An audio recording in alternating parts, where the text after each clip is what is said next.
All welcome to I plus. ഞാൻ അക്ഷര. എല്ലാവർക്കും ഹൃദയം നിറഞ്ഞ ഓണാശംസകൾ. ആഘോഷവേളയിൽ പഠനം ഒട്ടും പിന്നോട്ടാകേണ്ട, പഠനവും നല്ല രീതിയിൽ മുന്നോട്ട് പോകട്ടെ. നമുക്ക് കേട്ടഡ് പരീക്ഷയ്ക്ക് സ്ഥിരമായിട്ട് ചോദിക്കുന്ന മേഖലകളിൽ നിന്നുള്ള ചോദ്യങ്ങൾ നമ്മൾ സ്ഥിരമായിട്ട് വീഡിയോസ് ചെയ്ത് വർക്കൗട്ട് ചെയ്യാറുണ്ടായിരുന്നു. അപ്പോൾ ഇത്തവണയും അതുപോലൊരു വീഡിയോ ആണ്. നിങ്ങൾക്ക് എത്ര മാർക്ക് സ്കോർ ചെയ്യാൻ സാധിക്കുന്നു എന്ന് തീർച്ചയായിട്ടും കമൻറ്റ് ചെയ്യാം. നമുക്ക് ആദ്യത്തെ ചോദ്യത്തിലേക്ക് കടക്കാം. Piaget's theory of cognitive development includes the concept of. അപ്പോൾ സ്ഥിരമായിട്ട് ചോദ്യം വരുന്ന മേഖലകളാണ് തിയറിസ്റ്റുകളും അവരുമായിട്ട് ബന്ധപ്പെട്ട ടേംസും. അപ്പോൾ ഇത്തവണയും എന്താണ്, പിയാഷെയുമായി ബന്ധപ്പെട്ട ചോദ്യമാണ്. പിയാഷെയുടെ ഏത് തിയറിയാണ്? കോഗ്നിറ്റീവ് ഡെവലപ്മെൻ്റ് ആണെന്ന് നമുക്കറിയാം. അതുമായിട്ട് ബന്ധപ്പെട്ട കൺസെപ്റ്റ് ഈ കൂട്ടത്തിൽ ഏതെന്നാണ് കണ്ടുപിടിക്കേണ്ടത്. Operant conditioning, equilibration, scaffolding, zone of proximal development. അപ്പോൾ പിയാഷെയുമായിട്ട് കണക്റ്റ് ആയിട്ടുള്ള ടേം ഇവിടെ ഏതാണ്? അത് ഇക്വിലിബ്രേഷൻ ആണ്. അപ്പോൾ ഇക്വിലിബ്രേഷൻ എങ്ങനെയാണെന്ന് നമുക്കറിയാം. നമ്മൾ ഓൾറെഡി പഠിച്ചിട്ടുണ്ട്, അസിമിലേഷനും അഡാപ്റ്റേഷനും ഒക്കെ പഠിച്ചിട്ടുണ്ട്. അപ്പോൾ എങ്ങനെയാണ് നമുക്ക് സമൂഹവുമായിട്ട് നല്ല രീതിയിൽ ഒത്തു പോകാനായിട്ട് ഇക്വിലിബ്രേഷനിലോട്ട് ആ ഒരു സ്റ്റേറ്റിലേക്ക് പോകുന്ന എന്നുള്ള രീതിയിലെ തിയറി നമ്മൾ പഠിച്ചിട്ടുണ്ട്. അങ്ങനെയാണ് ഈ ഒരു ടേം അദ്ദേഹത്തിൻ്റെ തിയറിയുമായിട്ട് കണക്റ്റ് ആവുന്നത്. മറ്റു ടേംസ് നോക്കിക്കഴിഞ്ഞാൽ അപ്പാരന്റ് കണ്ടീഷനിങ് എന്ന് പറയുമ്പോൾ നമുക്കറിയാം അത് ബിഹേവിയറിസവുമായിട്ട് ബന്ധപ്പെട്ടിട്ടുള്ളതാണ്. ദെൻ എന്താണ്, സ്കാഫോൾഡിങ് നമ്മൾ പഠിച്ചിട്ടുണ്ട്. വൈഗോട്സ്കിയുമായി ബന്ധപ്പെട്ട ടീച്ചറിൻ്റെ സ്കാഫോൾഡിങ് എന്നുള്ള റോളിനെ കുറിച്ച് നമ്മൾ പഠിച്ചിട്ടുണ്ട്. സോൺ ഓഫ് പ്രോക്സിമൽ ഡെവലപ്മെൻറ്റ് നമുക്ക് ആ ഒരു മേഖലയിൽ നിന്ന്, വൈഗോട്സ്കിയുടെ മേഖലയിൽ നിന്ന് തന്നെയുള്ള ഒരു ടേമാണ് ZPD. സ്ഥിരമായിട്ട് ചോദിക്കുന്ന ടേമാണ്. അപ്പോൾ നമുക്ക് അടുത്ത ചോദ്യത്തിലേക്ക് കടക്കാം. Which of the following is a classroom implication of constructivist learning theory? നമുക്ക് പഠനത്തിൽ തിയറീസ് ഓഫ് ലേണിംഗിൽ ഒരു സ്കൂൾസ് പഠിക്കുന്ന സമയത്ത് ബിഹേവിയറിസം, കൺസ്ട്രക്റ്റിവിസം, കോഗ്നിറ്റീവിസം നമ്മൾ പഠിച്ചിട്ടുണ്ട്. അപ്പോൾ ഇവിടെ നോക്കിക്കുക, അതിൻ്റെ ഒരു ആപ്ലിക്കേഷൻ ലെവലിലോട്ടുള്ള ചോദ്യമാണ്.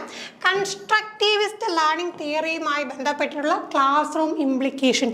ഏതൊരു തിയറി പഠിച്ചാലും അതിൻ്റെ ക്ലാസ് റൂം ഇംപ്ലിക്കേഷൻ കൃത്യമായിട്ട് നമ്മൾ അറിഞ്ഞിരിക്കണം. തിയറി ആയിട്ട് പഠിച്ച് അവിടെ വെച്ചേക്കാനല്ല, നമുക്ക് ക്ലാസ് റൂമുകളിൽ അപ്ലൈ ചെയ്യാനായിട്ടുള്ള കാര്യമാണല്ലേ. അപ്പോൾ നോക്കിക്കുക, എന്തൊക്കെയാണ് ഓപ്ഷൻ നോക്കാം. Teacher centred instruction, emphasis on memorisation, active learning through exploration, uniform instructional method for all students. അപ്പോൾ നോക്കിക്കുക, ടീച്ചർ സെൻറ്റേർഡ് എന്ന് വന്നു കഴിഞ്ഞാൽ അപ്പോൾ തന്നെ മനസ്സിലാക്കാമല്ലേ, നമ്മുടെ പുതിയ പെഡഗോജിയിൽ ഒരിക്കലും ടീച്ചർ സെൻറ്റേർഡ് അല്ല, ലേണർ സെൻറ്റേർഡ് ആണ്. അപ്പോൾ ടീച്ചർ സെൻറ്റേർഡ് ഇൻസ്ട്രക്ഷൻ അല്ല. എംഫസിസ് ഓൺ മെമ്മറൈസേഷൻ, കാണാപ്പാടം, റോഡ് മെമ്മറൈസേഷൻ എന്നുള്ള പരിപാടി തന്നെ ഇല്ലല്ലേ കൺസ്ട്രക്റ്റിവിസത്തിൽ.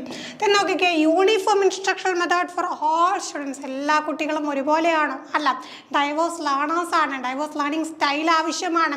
അപ്പോൾ അത് കൺസ്ട്രക്റ്റിവിസ്റ്റ് ക്ലാസ് റൂമിൽ ഒരിക്കലും എന്താണ്, എല്ലാവർക്കും നമുക്ക് യൂണിഫോം ഇൻസ്ട്രക്ഷണൽ മെത്തേഡ്സ് കൊണ്ടുവരാനായിട്ട് സാധിക്കില്ല. അപ്പോൾ അവിടെ നമുക്ക് എന്താണ് വേണം, ഡിഫറൻഷിയേറ്റഡ് ലേണിംഗ് മെത്തേഡ്സ് ആണ് നമ്മൾ കൊണ്ടുവരുന്നത്. അപ്പോൾ ഇവിടെ എന്താ ആൻസർ വരിക? Active learning through exploration. കുട്ടി തന്നെ കാര്യങ്ങളെ കണ്ടെത്തി ആക്റ്റീവായിട്ടുള്ള റോള് പ്ലേ ചെയ്തുകൊണ്ട് പഠനം മുന്നോട്ട് കൊണ്ടുപോവുകയാണ് ഒരു കൺസ്ട്രക്റ്റിവിസ്റ്റ് ക്ലാസ് റൂമിൽ നമുക്ക് കാണാനായിട്ട് സാധിക്കുന്നത്. അടുത്ത ചോദ്യം, which learning theory is most closely associated with problem solving and insight? Problem solving, insight. അപ്പോൾ ചോദ്യങ്ങൾ വരുമ്പോൾ അതിലെ കീ ടേംസ് നോക്കാം. ഇവിടെ എന്തൊക്കെയാണ്?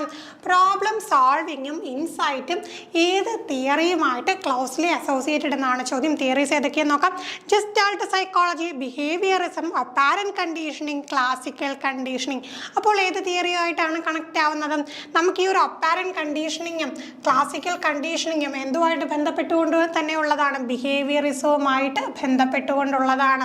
അപ്പം ബിഹേവിയറിന് പ്രാധാന്യം കൊടുത്തുകൊണ്ട്, അവോട്ടായിട്ടുള്ള പുറമേയുള്ള ആ ഒരു ബിഹേവിയറിന് പ്രാധാന്യം കൊടുത്തുകൊണ്ടാണ് ബിഹേവിയറിസം എന്നുള്ള തിയറി മുന്നോട്ട് പോകുന്നത്.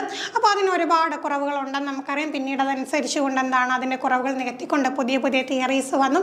അപ്പോൾ ഈ ബിഹേവിയറിസിൽ തന്നെയാണ് എന്താണ് നമുക്ക് ഈ രണ്ട് കാര്യങ്ങളും, പാവ്ലോവിൻ്റെ ക്ലാസിക്കൽ കണ്ടീഷനിങ്ങും സ്കിന്നറിൻ്റെ അപ്പാരന്റ് കണ്ടീഷനിങ്ങും വരുന്നത്. അപ്പോൾ തീർച്ചയായിട്ടും ഈ ഒരു 3 ആൻസേഴ്സും റോങ് ആണെന്ന് നമുക്ക് മനസ്സിലാക്കാം. പിന്നെ നമുക്ക് കറക്റ്റ് അറിയാം എന്താണ്, ഇൻസൈറ്റ് ലേണിംഗ്. ഇൻസൈറ്റിന് പ്രാധാന്യം കൊടുക്കുന്നത് എവിടെയാണ്? ജസ്റ്റാൾട്ട് സൈക്കോളജിയിലാണ്. അപ്പോൾ ഇവിടെ എന്താ നമുക്ക് ആൻസർ വരിക? ജസ്റ്റാൾട്ട് സൈക്കോളജിയാണ്. അപ്പോൾ അതുമായിട്ട് ബന്ധപ്പെട്ട തിയറിസ്റ്റുകളെയൊക്കെ കൃത്യമായിട്ട് പഠിച്ചു വെക്കാം. ഓക്കെ, നമുക്ക് അടുത്ത ചോദ്യത്തിലേക്ക് കടക്കാം.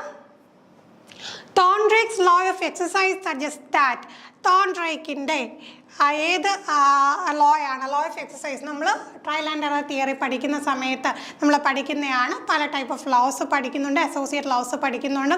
അപ്പോൾ ഇവിടെയും എന്താണ് ഒരു ആപ്ലിക്കേഷൻ ലെവൽ പോലെയുള്ള ചോദ്യമാണ്. നോക്കി, ലോ ഓഫ് എക്സസൈസിൽ എന്താണ് വരുന്നത്?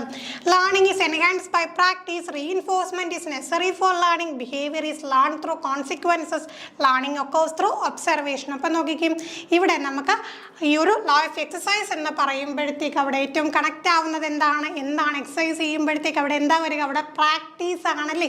അപ്പം നമുക്ക് എങ്ങനെ കണക്ട് ചെയ്യാം? Learning is enhanced by practice. Practice make a man perfect എന്ന് പറയാറില്ലേ. അപ്പം നമ്മൾ എത്രമാത്രം ഒരു കാര്യത്തിൽ പ്രാക്ടീസ് ചെയ്യുന്നു അത്രയും നമുക്ക് ആ കാര്യത്തിൽ ഒരു പെർഫെക്ഷൻ ലഭിക്കും എന്നുള്ള കാര്യം അറിയാം. അതേ കാര്യം കണക്ട് ചെയ്തുകൊണ്ടാണ് തോൺഡ്രേക്ക് എന്ത് മുന്നോട്ട് വെച്ചിട്ടുള്ള ലോ ഓഫ് എക്സസൈസ് മുന്നോട്ട് വെച്ചിട്ടുള്ളത്. അപ്പം മറ്റ് ലോസും അസോസിയേറ്റ് ലോസും ഒക്കെ സ്ഥിരമായിട്ട് പരീക്ഷയ്ക്ക് ചോദിക്കുന്നതാണ്. ആ മേഖലകൾ കൂടെ തീർച്ചയായിട്ടും എന്ത് ചെയ്യാം? എക്സാമിന് പഠിച്ചിട്ട് പോവുക. അടുത്ത ചോദ്യം, according to Ausubel the use of advance organisers in instruction is intended to.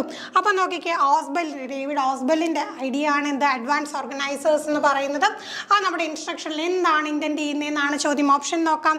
Encourage rote learning, facilitate meaningful learning by connecting new information to existing knowledge, reinforce behaviour through repetition, organise physical space in the classroom. അപ്പം നോക്കിയേ, advance organiser എന്ന് പറയുമ്പോഴത്തേക്ക് തീർച്ചയായിട്ടും pedagogical അപ്രോച്ചിൽ നമ്മൾ use ചെയ്യുന്നതാണ്. അപ്പോൾ നമുക്കവിടെ ഒരിക്കലും റോട്ട് ലേണിംഗ് വരില്ല, കാണാപ്പാഠം പഠിക്കുന്ന പരിപാടി അവിടെ വരില്ല.